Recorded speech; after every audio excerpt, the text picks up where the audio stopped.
morning to all. Myself Professor Archana. We are continuing on Module 3 and Lecture 2. Today we are going to discuss under biological carbon sequestration, forest and woodland biological carbon sequestration. Lastly, we talk about soil carbon sequestration. So proceeding this topic, we are moving to the next one, that is the forest and woodland biological carbon sequestration. So what we have seen it, there is a different type of a sequestration, carbon sequestration is there, where we are talking about how CO2 is removed from the atmosphere. So we are here in the topic of forest or woodland biological carbon sequestration. So here tree absorbs CO2 via photosynthesis, carbon is stored in wood and soil. So this thing we are going to see. So talking about this one, nature itself has a ability to capture and store carbon in what known as biological carbon sequestration. So photosynthesis is an example of this process when plants are exposed to sunlight and they convert CO2, water and minerals into chemical energy and organic compound. So this is the reaction of a photosynthesis. So this is the reaction of photosynthesis. We do have the carbon dioxide and water and we are getting it glucose and oxygen as a outproduct. Here we have seen this reaction. Moving on.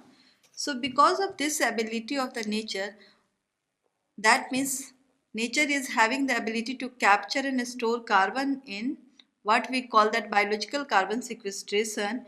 Large natural areas such as forest, wetland, grassland are often called as a carbon sink as they absorb more carbon from atmosphere than they release. So we do have the bogs, peatland, swamps also can store large amount of CO2 for a long time, which falls under the biological carbon sequestration. So we can see the diagram here.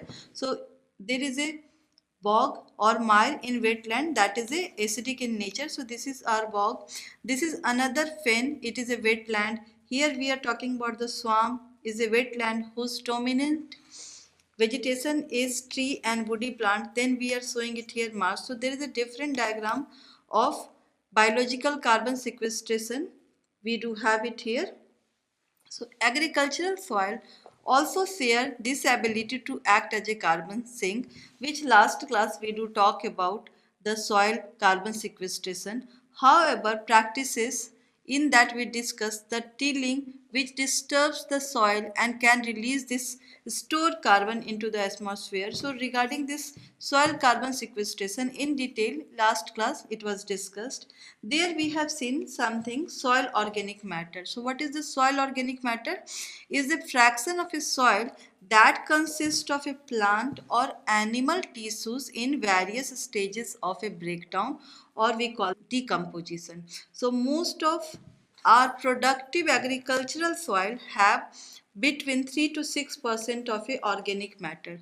So this soil organic matter contribute to soil productivity in many different ways. So moving on, organic matter is made up of three different compounds that can be grouped into three major types. So the first one is the plant residue and living microbial biomass.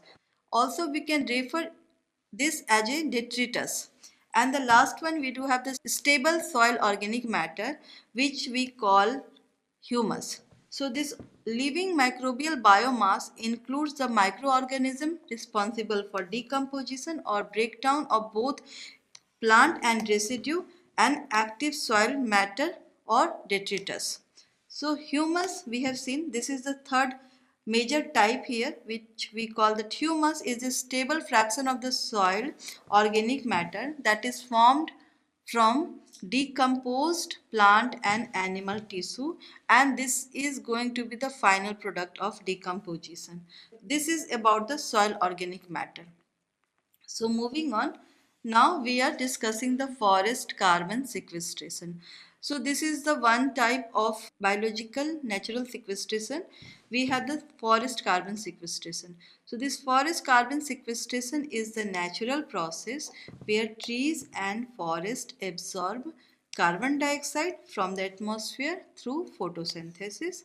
storing it as a biomass where in the trunk, roots or leaves, and along with that in soil, and act as a crucial carbon sink that help mitigate climate change. So this forest capture vast amount of a human caused emission, but this process is threatened by deforestation, while practices like afforestation, reforestation, and sustainable management enhance the sequestration and storing carbon long term and releasing the oxygen.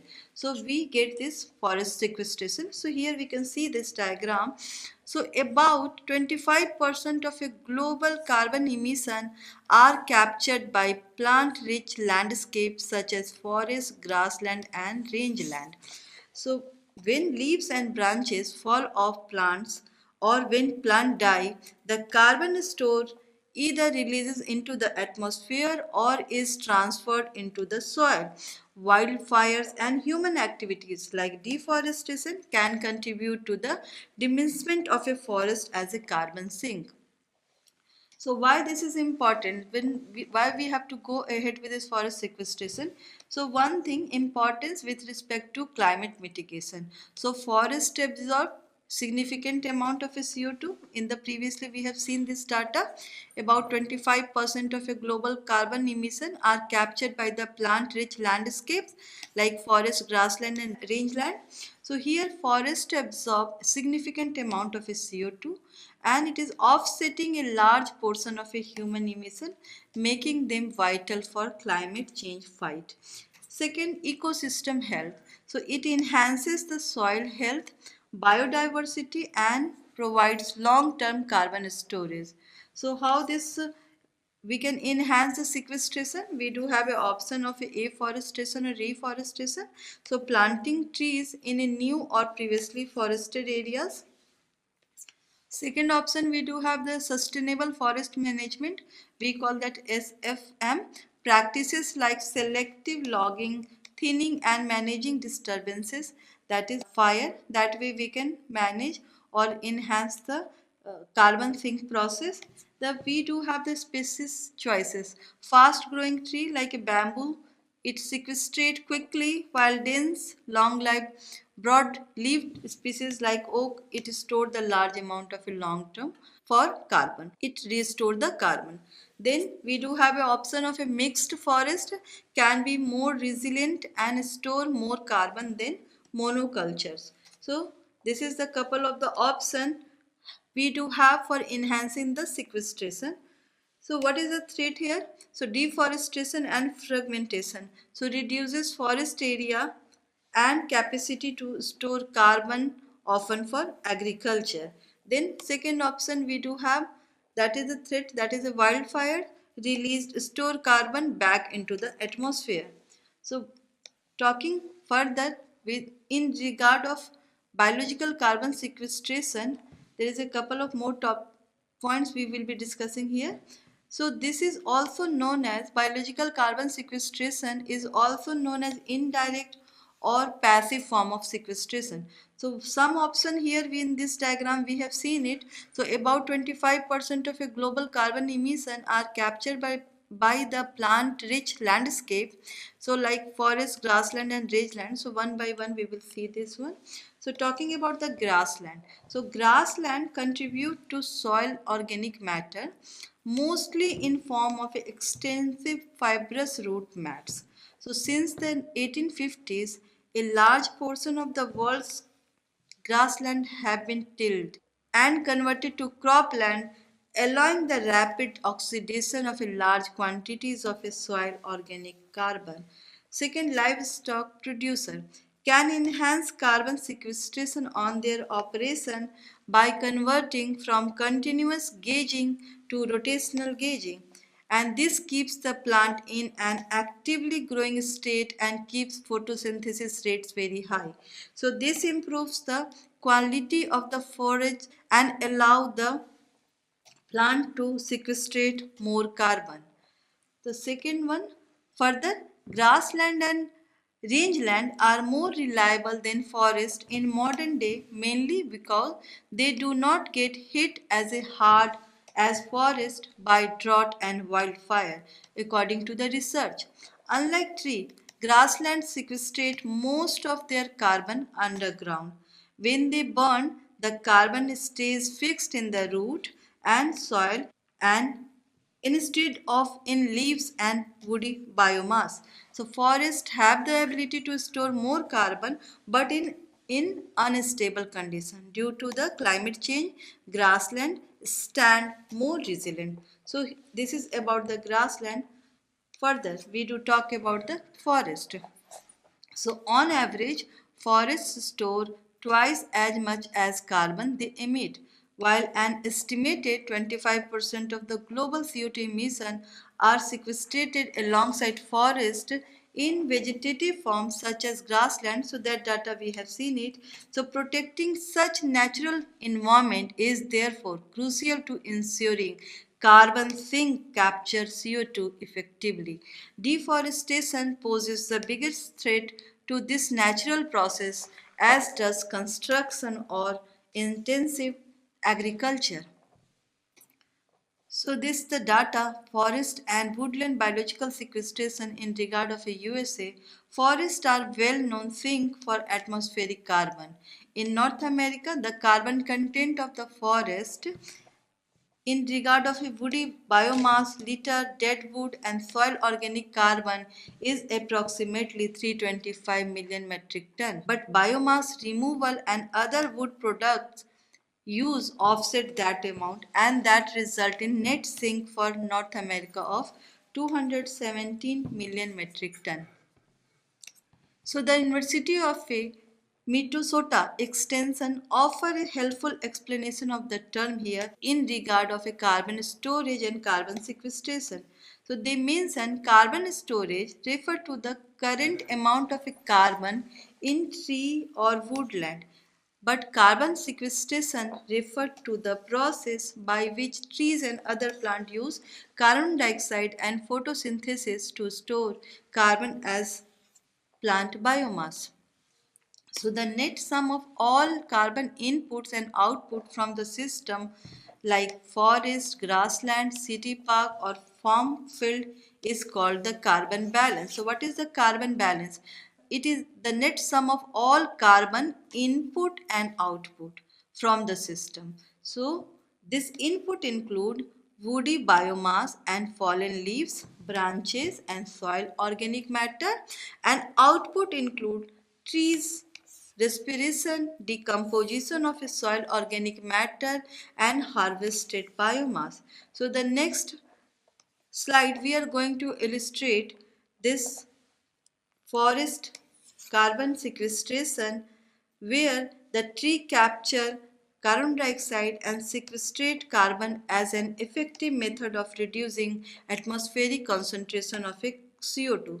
So let's see this figure. So it is showing forest carbon sequestration. So the first one, carbon storage in woody biomass and soil organic carbon. So woody biomass removes from forest can cause carbon losses through the fire, processing, soil erosion and decomposition.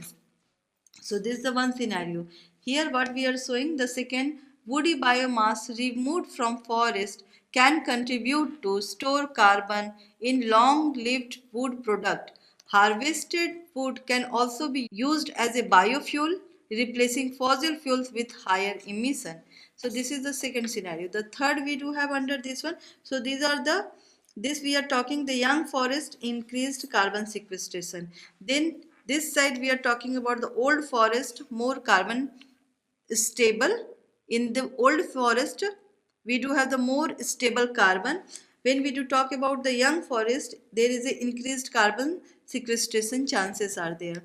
So seeing this the point, soil respiration returns carbon to the atmosphere. How? Through the oxidation. This is the one thing. Then here litter. Litter add carbon to soil and helps return moisture plus nutrient. So this is the one thing. Here carbon return to the atmosphere through respiration and decomposition. Here we are talking about trees and vegetation fix atmospheric carbon through the photosynthesis. So here in the carbon forest carbon sequestration, we are discussing the couple of the scenario with respect to this forest carbon sequestration. So see this one, above ground we do have the carbon in the branches, trunk and foliage. In the underground we do talk about soil, organic carbon, litter, roots, soil, microorganism, fungi and bacteria. In this we do have the carbon. So this is all about the carbon forest sequestration. Moving on, we do talk about the carbon cycle of a forest. So trees, like all other plant, fix atmospheric CO2 through photosynthesis and convert it to biomass and other material necessary for metabolism. So that we have seen. Above ground, most of the forest long-term carbon storage occur as a woody biomass. Some of that carbon becomes soil organic carbon through addition and decomposition of a fallen branches, leaf litter, dead roots, and recently found that for 50 to 70% of a soil, carbon storage in boreal forest occur in roots and root associated microorganism and fungi. So this is the one data we do have. When we do continue this one, carbon cycle of a forest, the remaining carbon is released back to the atmosphere. How? From tree respiration and decomposition of the soil organic matter. So this storing carbon in woody biomass and long-lived wood product is a good choice because it is a stable long-term carbon pool. So even if a forest is no longer sequestrating additional carbon or is sequestrating it at low rate, the carbon previously sequestrated in biomass is preserved for a long time because wood decomposes very slowly and tree roots prevent your erosion and subsequent oxidation of a soil organic carbon. So now we will be discussing dynamic carbon cycling over time. So in young trees, respiration and losses of carbon to the atmosphere are low. Therefore, most of the carbon fixed through photosynthesis is converted to biomass and sequestrated. So this is about the young trees. So as the tree grows, what happens? Respiration increases because energy is needed to replace dying tissues and lower proportion of a carbon fixed through photosynthesis is converted to biomass and sequestrated. So at a certain point in time, trees no longer sequestrate additional carbon but instead store a constant quantity of carbon. So the steady state condition occur when the carbon gained from the photosynthesis and the carbon lost from the respiration is equal. So different tree species reach steady state at different time. So somewhere between 90 to 120 years. So research indicate that late successional tree have more stable steady state carbon pool because of the larger biomass of root associative fungi below the zone of decomposing fungi found in oxygen rich upper soil layer. So this is the talk about the dynamic carbon cycling, or we get it this carbon cycle of the forest also. So now moving on, we do have some more point. So talking about the forest soil, so we get some idea. So carbon can be stored in soil as a dead organic matter. So therefore any erosion of a forest soil, so forest soil, that means such as after clear cutting, so any erosion of the forest soil increases the potential for release of this stored carbon. So talking about the wood product, wood can be incorporated in construction material for houses, for furniture or for other durable product. So thus sequestrating forest carbon over years or even centuries is going to be helpful until the houses are torn down and wood burned or sent to landfill. So this another option, we do have paper product, however may be decomposed of quickly like flyer or newspaper and decompose in landfill or may last a much longer period like a book. If we do have a book, it may last for much longer period. So this is about the forest soil. Moving on, peatland. Another option, we do have peatland. Over long period of a time, great amount of a carbon have accumulated in a peatland. So since bogs and fens are waterlogged, there isn't enough oxygen for decomposition, and the carbon of a dead plant matters remains trapped. So research suggests that there is a danger that much of the carbon that is currently trapped in peatland will be released due to global warming. So this will greatly increase the amount of greenhouse gases, that is CO2 and other gases in the atmosphere, and that will amplify the global warming effect.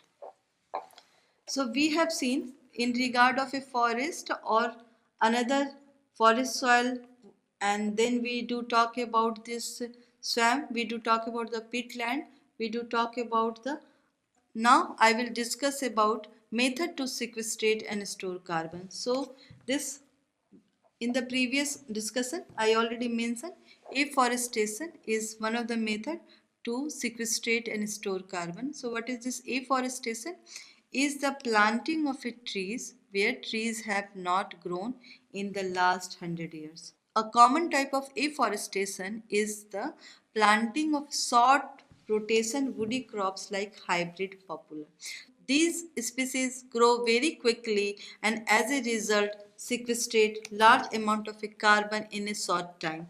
So they are planted and harvested within a short time frame, 10 to 15 years, and the biomass is sold for paper and other processed wood product.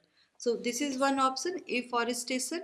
Now we have the another option for this sequestrating and storing the carbon, that is a reforestation. So it is a re-establishment of tree on land that have been deforested in last 100 years. So now another option we do have forest management.